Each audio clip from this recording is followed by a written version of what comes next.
Kembali lagi di pembahasan tryout. Sekarang pembahasan tryout part 2. Kita akan bahas lanjutannya kemarin. Selamat belajar, sukses untuk P3K ya. Langsung saja soal selanjutnya. Dua buah benda A dan B mula-mula bergerak 120 meter satu sama lain. Keduanya masing-masing bergerak dengan kecepatan 8 meter per sekon dan 4 meter per sekon. Ya. Dan 4 meter per sekon. Jika keduanya bergerak saling berlawanan dalam waktu yang sama, di manakah kedua benda tersebut bertemu? Berarti yang ditanyakan di sini adalah waktu ya, T. Ya. Nah, untuk mencari T kita harus tahu dulu untuk jaraknya. Jarak A dan ditambah jarak B itu sama dengan 120 meter ya. Jarak A, SA plus SB sama dengan 120 meter.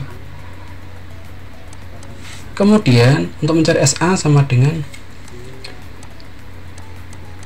kecepatan A ditambah kecepatan B kalikan waktu sama dengan 120 meter. Otomatis nanti kita bisa mencari waktunya. Kecepatan A kita masukkan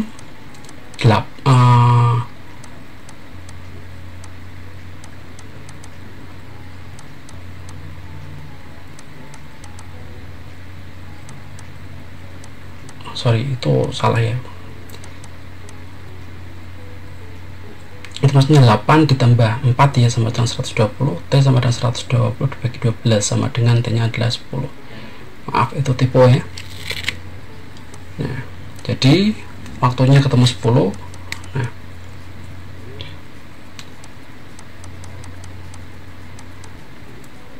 kita masukkan ke rumus yang pertama, SA plus VA kali T sama dengan 8 kali 10 sama dengan 80 meter ya.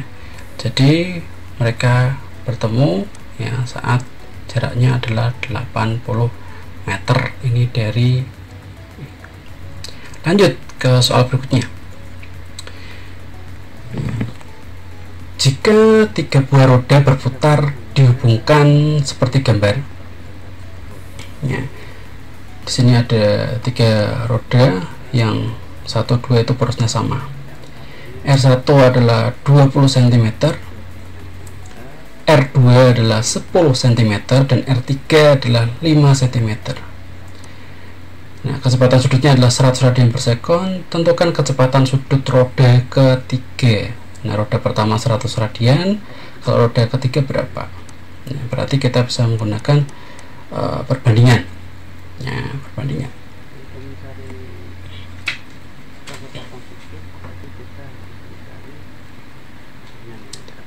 Nah, untuk mencari kecepatan sudut berarti kita menggunakan perbandingan. Maka kecepatan pertama sama dengan kecepatan yang ketiga. Nah, karena kecepatan pertama dan kedua itu sama, satu poros ya, maka V1 sama dengan V2. Nah, maka percepatan omega 1 dikalikan 1 sama dengan omega 2 kali omega 3 kali R3, itu V3 ya, sorry ya. Maka omega 3 sama dengan kita masukkan 100 dikalikan 20 ya, 100 radian per sekon dikalikan 20 sama dengan omega 3, karena itu ditanyakan, kali R3. R3 itu adalah 5. Nah, 5.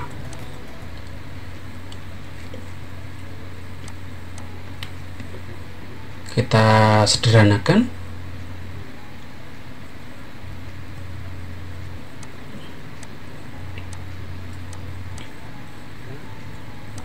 Maka sama dengan 400 radian per sekon. Maka bisa diketahui untuk ini, ya, kecepatan sudut roda ketiga adalah 400 radian per sekon.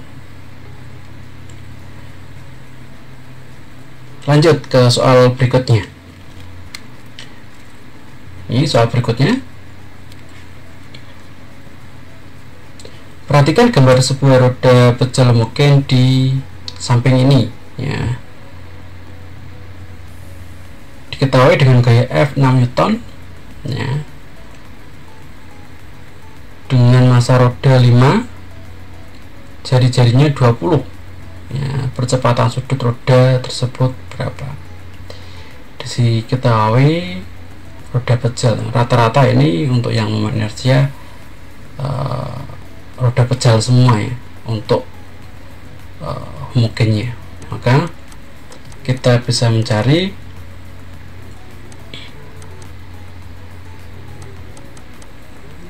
kita terus dulu yang diketahui di soal, ya. F nya 6, M nya 5, R nya 20 cm, kita ubah ke meter jadinya 0,2 meter, ya. Yang ditanyakan adalah percepatan sudut atau A.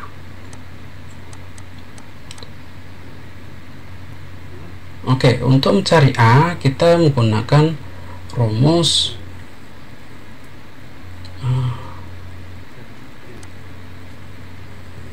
tau sama dengan momen inersia kali percepatan sudut, ya. Dimana roda pecel, ya, I nya adalah setengah mr kuadrat.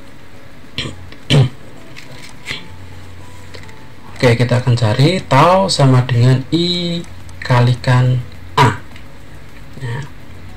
Untuk tau sama dengan F kalikan R, ya, gaya dikalikan jarak, kemudian momen inersianya adalah setengah mr kuadrat dikalikan dengan A, ya. Oke, bisa kita sederhanakan lagi. F sama dengan setengah 2mr kuadrat dibagi dengan R, ya, setengah mr kuadrat bagi R, maka R nya bisa kita hilangkan, ya. Maka 2F sama dengan mr kalikan A, ya, mr kalikan A. Maka A sama dengan 2F dibagi dengan mr. Nah, ini persamaannya sudah ketemu, kemudian kita masukkan persamaannya. F nya adalah 6, berarti 2 kali 6 dibagi M kali R, masanya adalah 5, ya, dikalikan dengan R, jaraknya 0,2. Nah, dari sini sudah kelihatan hasilnya, ya. Hasilnya adalah 12, ya. 2 kali 6 2, 2 kali 6 12, 5 kali 0,2 1, 12 radian per sekon kuadrat. Oke, ketemu, ya, hasilnya 12 radian per sekon kuadrat. Oke, lanjut ke soal berikutnya.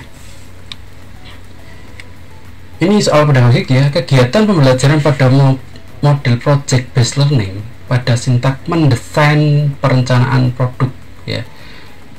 Kita lihat konteks soalnya mendesain, ya. Berarti untuk yang pernyataan pertama, peserta didik menyusun jadwal penyelesaian, berarti bukan ya, berarti bukan. Kemudian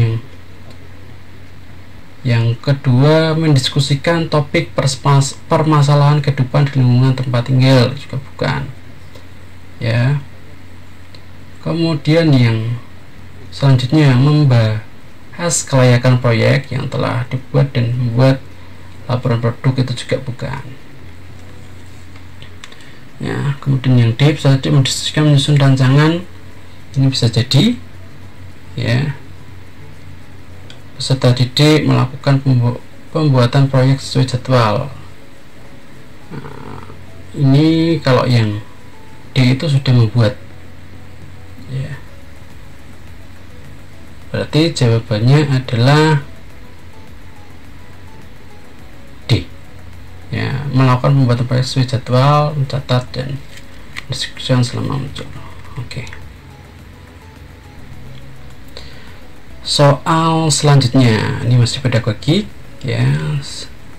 Secara teoritis, hal-hal apa saja yang dapat membangun etos guru sebagai komunikator dalam pembelajaran ya, komunikator dalam pembelajaran.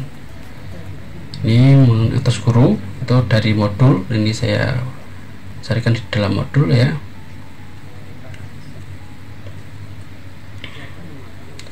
Persiapan yang matang akan menentukan keberhasilan komunikasi, penampilan dan materi. Berarti kan di sini adalah penampilan materi, pelajaran adalah contoh yang harus dipersiapkan. Jadi penampilan itu adalah daya tarik ya, sedangkan materi itu adalah kecerdasan. Oke, jadi jawabannya adalah yang B ya, daya tarik dan kecerdasan. Oke, itu adalah pembahasan dari soal ini. Lanjut ke soal berikutnya. Anak usia sekolah dasar berada pada tahap perkembangan kognitif operasional konkret ya, menurut teori Piaget ya. Salah satu kemampuan anak yang penting pada tahap ini adalah mampu mengurutkan benda dari yang terpanjang ke yang terpendek. Ini saya kutipkan dari modul ya.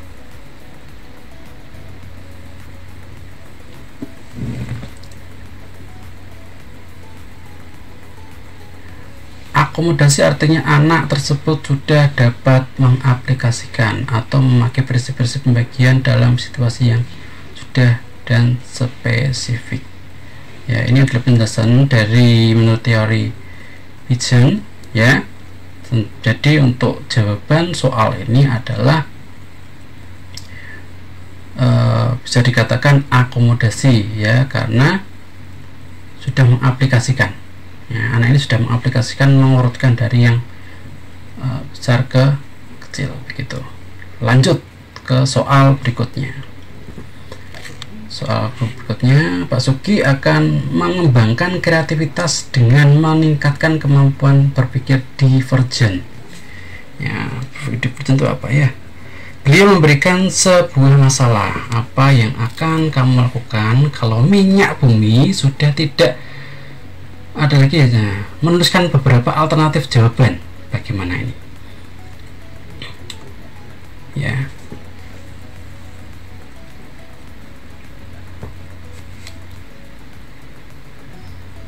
Untuk berpikir divergen, nah ini adalah cara berpikir divergen adalah pola berpikir seorang yang lebih didominasi oleh fungsinya ya, oleh fungsinya yang di garis miring itu ya.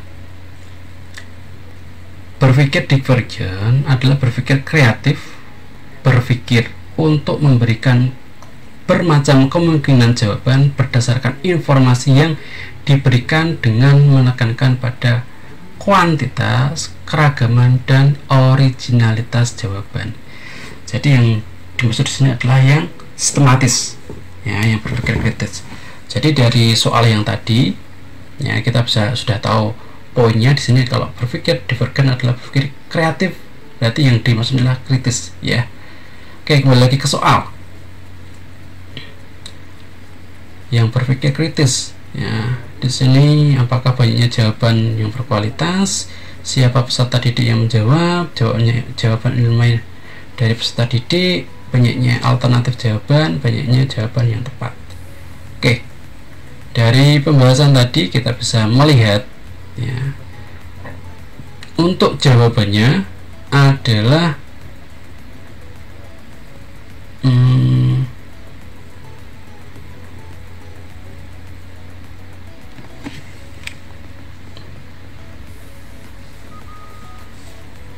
oke, jawabannya adalah yang C, ya, jawaban ilmiah dari peserta didik tentu. Yang ditentukan adalah jawaban ilmiah, ya, karena berpikir kritis di situ. Baik, kita lanjutkan ke soal berikutnya. Ini masuk ke soal fisika lagi. Dua gaya masing-masing 3 Newton dan 8 Newton bekerja pada suatu titik yang sama. Tentukan sudut apit antara kedua vektor tersebut. Bila resultan gaya yang bekerja pada titik tangkap tersebut sebesar 7 Newton. Ini yang bersama dengan yang soal yang sebelumnya, ya, tapi yang di sini dihentikan adalah sudut. Nah, ini 3 Newton, 8 Newton, kemudian dihentikan adalah sudut apitnya di sini. Sudutnya berapa? Menggunakan rumus yang sama, ya, menggunakan rumus resultan, ya, A kuadrat B kuadrat plus 2AB kuadrat cos theta. Itu adalah rumusnya, ya. Kita langsung saja kita akan cari untuk FR nya sama dengan akar F1 kuadrat ditambah F2 kuadrat ditambah ditambah 2F1 F2 cos theta atau cos sudut apitnya berapa. Nah, gitu, ya.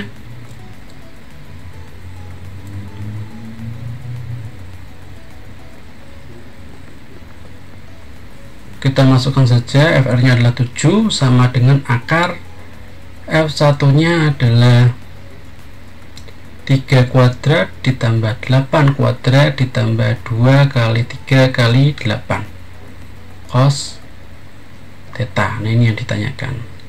Nah, di sini kita akan menghilangkan akar, berarti kita akan pangkatkan 2, ya, kita akan pangkatkan 2.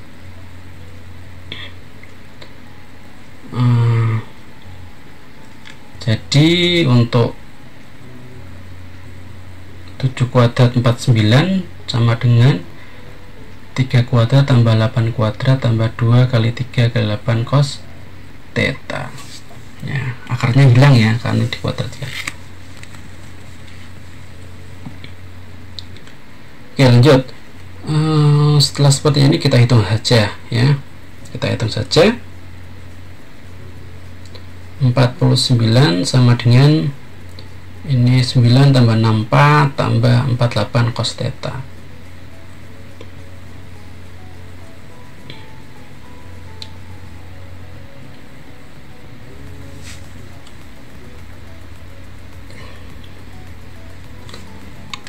Kita jumlahkan langsung, jadinya adalah minus 24 sama dengan 48 cos theta. Nah, dari sini kita bisa mencari cos theta-nya berapa.